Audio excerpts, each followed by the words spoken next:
మీరు చిన్నప్పటి నుంచి ఎన్నో పొడుపు కథలను విప్పే ఉంటారు, అవునా? అయితే ఈరోజు మరొకటి విప్పండి. మీ జీవితంలో ఎటువంటి వస్తువు మీకు అత్యంత మిత్రువు, అలాగే అత్యంత శత్రువు కూడా? తెలివైన వారికి ఈ సంకేతమే చెప్పేస్తుంది.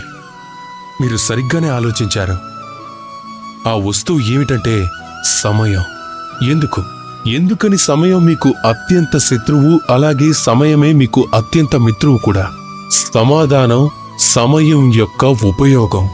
ఎవరైతే సమయాన్ని సరిగ్గా ఉపయోగించుకుంటారో వాళ్ళు జీవితంలో అన్ని లక్ష్యాలను చేరుకుంటారు. ప్రపంచం వారిని గుర్తిస్తుంది, వారికి మర్యాదనిస్తుంది.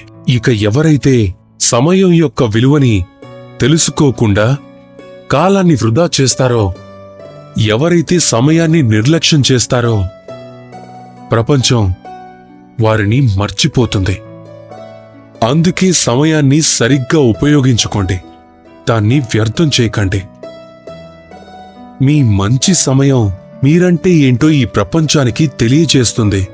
కానీ చెడు సమయం ఈ ప్రపంచం అంటే ఏంటో మీకు స్పష్టంగా తెలియచేస్తుంది. అందరూ ప్రేమతో చెప్పండి, రాధా కృష్ణ.